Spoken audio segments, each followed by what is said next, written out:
लोगों से जुड़ने का जो आपका लक्ष्य है वो आसानी से हो जाता है, फिर कोई फॉर्मेलिटीज नहीं होते।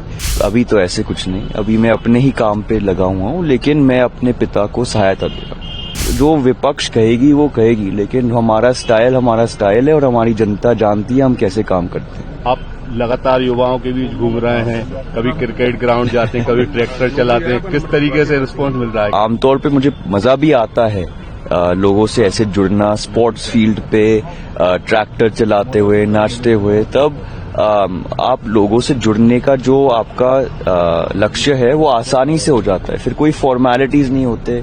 लोग आराम से बात करते हैं, आराम से आपसे बैठ के चर्चा करते हैं, तो मुझे बहुत मजा आता है। बार बार एक ही बात उठ रही है जब आप घूम रहे हैं, सक्रियता दिखा रहे हैं कि अब आप भी राजनीति में प्रवेश करने वाले हैं। क्या राजनीतिक विरासत को आगे बढ़ाने के लिए आप भी किसी क्षेत्र को संभालने वाले हैं? नहीं, अभी तो ऐसे कुछ नहीं, अभी मैं अपने ही काम पे लगा हुआ हूँ, लेकिन मैं अपने पिता को सहायता दे रहा हूँ। राजनीति में रुचि है आपकी?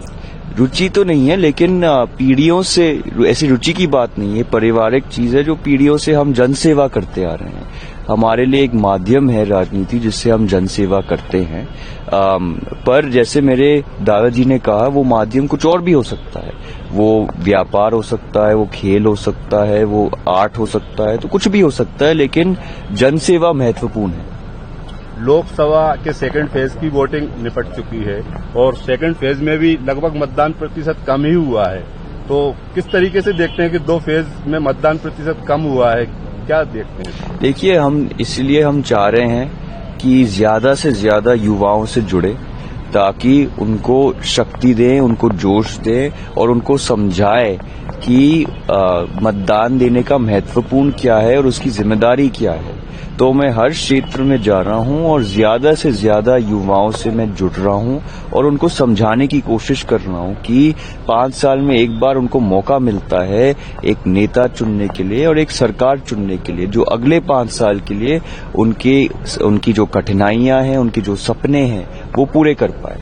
तो इस तरह मैं लोगों को समझा रहा हूं, मैं लोगों के बीच में आ रहा हूं, ताकि हमारे फेज में ज्यादा से ज्यादा टर्नआउट आए।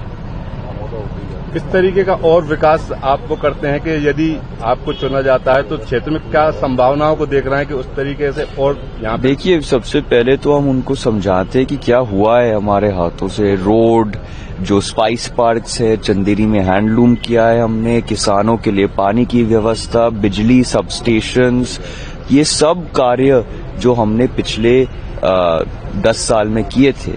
और उसके बाद ये भी हमने चर्चा की है कि हम यहाँ पे थे नहीं, लेकिन हमने तभी भी यहाँ के लिए काम किया। अगर आप अशोकनगर में देखिए, वहाँ भी मेडिकल कॉलेज की घोषणा हुई है। आप शिवपुरी और गुना में देखिए, महाराज ने वहाँ पे नए हवाई अड्डे की घोषणा की है। तो हम यहाँ पे काम करते ही रहे हैं। इसी तरह अगर हम फिर से चुने गए तो हम और भी जोश और भी शक्ति के साथ लोगों के लिए और काम करेंगे। कांग्रेस कैंडिडेट कह रहे हैं कि ये लड़ाई किसान बनाम महल की है, यानी कि एक तरफ कांग्रेस से किसान उम्मीदवार खड़ा हुआ है तो दूसरी तरफ महल के प्रत्याशी हैं। दूसरा, आपके परिवार के महलों में रहने वाले लोग चुनाव प्रचार में चुनाव के समय दिखाई दे रहे हैं, इस तरीके का। देखिए, हम कहाँ से महल में रहते हैं, आप मुझसे पूछिए। मैं आधा समय मंडी में रहता हूँ।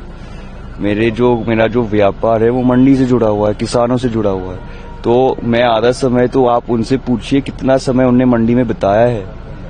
मैं 2 साल मैंने मंडी में बिताया है किसानों के साथ, ग्वालियर, शिवपुरी, गुना में।